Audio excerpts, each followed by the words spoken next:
दर्शकों, आज के इस खास सोशल टॉक्स में आपका स्वागत है, जहां हम आपसे साझा करेंगे सोशल मीडिया पर चल रहे बड़े मुद्दे और उन पर लोगों की तीखी, भावनात्मक और राजनीतिक प्रतिक्रियाएं।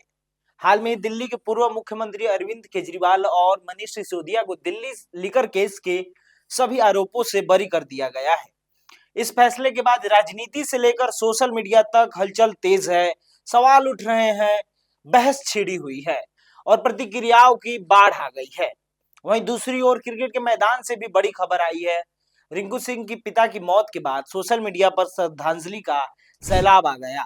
उनके पिता की मौत पे सोशल मीडिया पे क्या रिएक्शन है, इसके साथ ही टीम इंडिया ने जिम्बाब्वे को हराकर T20 वर्ल्ड कप के फाइनल की ओर अपनी दावेदारी मजबूत कर दी है। लेकिन जिम्बाब्वे से जीत के बाद टीम इंडिया के लिए क्या है बड़ी चिंता, वो कौन है फैक्टर्स जिसे इंडिया की फाइनल की राह बन पाएगा। तो आज हम समझेंगे पूरा सिनेरियो, राजनीति का भी और खेल का भी, और जानेंगे कि सोशल मीडिया पर आखिर चल क्या रहा है, कौन किसके समर्थन में है और कौन उठा रहा है बड़े सवाल। शराब घोटाला केस में दिल्ली की राज्य एवेन्यू कोर्ट ने पूर्व मुख्यमंत्री अरविंद केजरीवाल और उप मुख्यमंत्री मनीष सिसोदिया को सीबीआई केस में बरी कर दिया। राउज एवेन्यू कोर्ट ने शुक्रवार को कहा, दोनों के खिलाफ बिना सबूत के आरोप साबित नहीं होता है। इस मामले में सीबीआई ने कुल 23 लोगों के खिलाफ चार्जशीट दाखिल की थी। कोर्ट ने सभी के खिलाफ आरोप तय करने से इनकार करते हुए सभी को बरी कर दिया। कोर्ट के बाहर केजरीवाल ने मीडिया से बात की। इस दौरान वे रोने लगे। उन्होंने क्या कहा, देखिए इस वीडियो में। 24 घंटे टीवी चैनलों के ऊपर डिबेट चलते थे, खबरें दिखाई जाती थी, केजरीवाल भ्रष्ट है, केजरीवाल भ्रष्ट है। वहीं कोर्ट के फैसले पर मनीष सिसोदिया ने कहा, हमें एक बार फिर गर्व हो रहा है अपने संविधान पर और भीमराव अंबेडकर पर, जिन्होंने हमें ऐसा संविधान दिया। सच की फिर से जीत हुई। कोर्ट के फैसले पर बाकी लोगों ने क्या कहा, ये बताते हैं। संजय सिंह, आपके राज्यसभा सांसद, उन्होंने कहा, पहले दिन से हम कह रहे हैं देश पर खतरनाक षड्यंत्रकारी राज कर रहा है जिसका नाम है नरेंद्र मोदी। एक खतरनाक षड्यंत्रकारी गृह मंत्री भी है जिसका नाम अमित शाह है।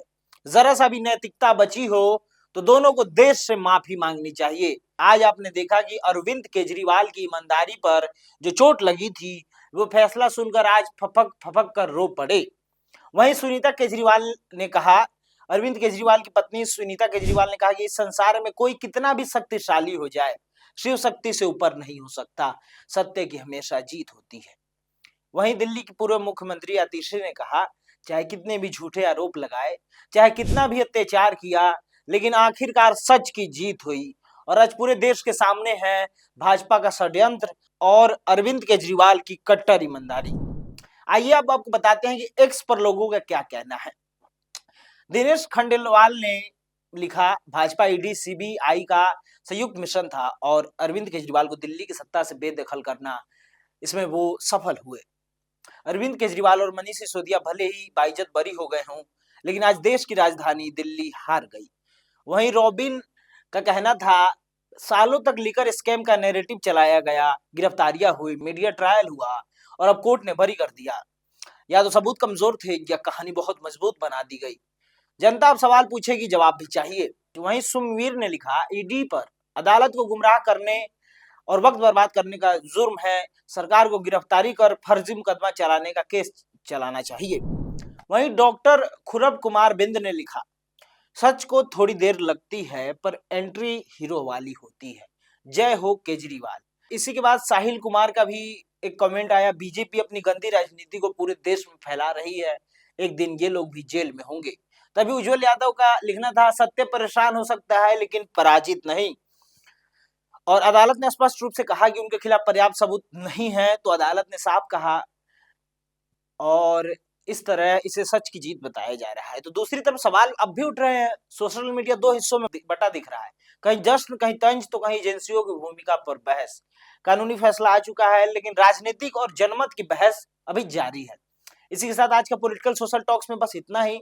अब बढ़ते हैं क्रिकेट की तरफ। आईसीसी T20 वर्ल्ड कप में भारत ने जिम्बाब्वे को 72 रन से हराकर जोरदार वापसी की है। दक्षिण अफ्रीका से मिले हार के बाद टीम इंडिया दबाव में थी, लेकिन इस मैच में 20 ओवर में 256 रन बनाकर टूर्नामेंट का अपना सबसे बड़ा स्कोर खड़ा किया। वहीं संजू सैमसन और अभिषेक शर्मा की नई ओपनिंग जोड़ी ने तेज शुरुआत थी। अभिषेक ने 30 गेंदों पर 55 रन बनाए। वहीं रिंकू सिंह के गैर हाजिरी में संजू सैमसन को फिर से मौका मिला था, लेकिन वो 24 रन बनाकर ही आउट हो गए। सोशल मीडिया पर लोगों के कमेंट्स क्या कह रहे हैं आइए बताते हैं। नंदिनी त्रिपाठी ने लिखा, संजू को कई मौके मिले हैं लेकिन वह खुद को साबित नहीं कर पाए। अब ऋतुराज और जायसवाल को मौका दिया जाना चाहिए। वहीं सोनैफ ने लिखा, संजू के छोटे छोटे योगदान भी बहुत महत्वपूर्ण है। उनका निडर खेल टीम को आगे बढ़ाता है। छोटी सी पारी खेलकर भी उन्होंने अपनी छाप छोड़ दी है। टी20 मैच में शुरुआत में दिखाया गया निडर रवैया पूरी टीम की मानसिकता को दर्शाता है। बाकी बल्लेबाजों ने भी उसी अंदाज में खेल जारी रखा जिस तरह संजू ने शुरुआत की थी, और इसी वजह से हमें टूर्नामेंट का सबसे बड़ा स्कोर मिला। हम सभी संजू के बल्ले से और यादगार पारियों का इंतजार कर रहे हैं। इस तरीके से मिक्स कमेंट आ रहे हैं संजू सैमसन के खेले जाने को लेकर और बार बार उनके असफल हो जाने पर। बात करें टी20 वर्ल्ड कप की, टॉप 6 बल्लेबाजों ने 150 से ज्यादा स्ट्राइक रेट से रन बनाकर रिकॉर्ड बनाया। हालांकि बल्लेबाजी में दमदार प्रदर्शन के बावजूद गेंदबाजी चिंता का विषय बनी हुई है। जिम्बाब्वे ने 257 रन के लक्ष्य का पीछा करते हुए 186 रन बना दिए। ब्रायन बेनेट 97 रन बनाकर नाबाद रहे। स्पिनर्स महंगे साबित हुए, जबकि अर्शदीप सिंह ने 3 विकेट लेकर मैच में अहम भूमिका निभाई। आगे की चुनौती क्या है, आइए इस पे बात कर ले।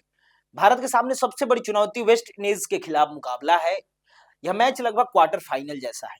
टीम जीतेगी, जो भी टीम जीतेगी वही सेमीफाइनल में पहुंचेगी। अब भारत को क्या करना चाहिए? वेस्ट इंडीज को हराना अनिवार्य है। हार की स्थिति में सेमीफाइनल की उम्मीद खत्म हो सकती है। गेंदबाजी में सुधार की जरूरत है। जिम्बाब्वे के खिलाफ 186 रन देना चिंता का विषय रहा। नॉकआउट जैसे मैच में 250 प्लस स्कोर हर बार संभव नहीं। ओपनिंग कॉम्बिनेशन बरकरार रखना, संजू सैमसन और अभिषेक शर्मा की जोड़ी ने सकारात्मक शुरुआत दी थी। सेमीफाइनल का रास्ता बस इस पे डिपेंड करता है, वेस्ट इंडीज पर जीत और सेमीफाइनल पक्का। उसके बाद लक्ष्य होगा फाइनल तक पहुंचना। अब बढ़ते हैं अगले खबर की ओर। रिंकू सिंह के पिता खानचंद सिंह का 27 फरवरी 2026 को निधन हो गया। वह लंबे समय से स्टेज 4 लीवर कैंसर से जूझ रहे थे और यथार्थ हॉस्पिटल में उनका इलाज चल रहा था। बीते कुछ दिनों से उनकी हालत बेहद नाजुक थी और आखिरकार जिंदगी की ये जंग वो हार गए। कभी कभी जिंदगी का सबसे बड़ा मैच मैदान पर नहीं बल्कि घर के आंगन में लड़ा जाता है। भारतीय क्रिकेटर रिंकू सिंह के जीवन में आज ऐसा ही एक दर्दनाक पल आया है। वो पिता जिन्होंने गैस सिलेंडर ढोकर अपने बेटे के सपनों को उड़ान दी, जिनकी मेहनत और संघर्ष ने रिंकू को गली क्रिकेट से इंटरनेशनल मंच तक पहुंचाया, आज वही बेटा अपने कैरियर के सबसे अहम दौर में अपने पिता को अंतिम विदाई देने घर लौटा है। रिंकू सिंह इस समय आईसीसी टी20 वर्ल्ड कप के लिए भारतीय टीम का हिस्सा थे, लेकिन पिता की बिगड़ती तबीयत के कारण उन्हें बीच टूर्नामेंट में ही वापस आना पड़ा। अब आगे उनके खेलने को लेकर संघर्ष बना हुआ है। पूर्व भारतीय क्रिकेटर हरभजन सिंह समेत कई दिग्गजों ने सोशल मीडिया पर शोक व्यक्त किया है और रिंकू को इस कठिन समय में हिम्मत रखने की बात कही है। पूरा क्रिकेट जगत इस समय रिंकू और उनके परिवार के साथ खड़ा है। रिंकू सिंह के पिता के निधन पर लोगों ने सोशल मीडिया पर गहरा शोक व्यक्त किया। सबसे पहले रिंकू सिंह के लिए संवेदनाओं का सैलाब उमड़ पड़ा। क्रिकेट जगत की प्रतिक्रियाओं की बात करें तो पूर्व भारतीय क्रिकेटर हरभजन सिंह ने लिखा कि दुख के घड़ी में उनकी प्रार्थनाएं रिंकू और उनके परिवार के साथ है। उन्होंने कहा कि मजबूत रहो, पूरा देश तुम्हारे साथ है। कई पूर्व खिलाड़ियों और क्रिकेट विशेषज्ञों ने कहा कि रिंकू की सफलता के पीछे उनके पिता का संघर्ष और त्याग था।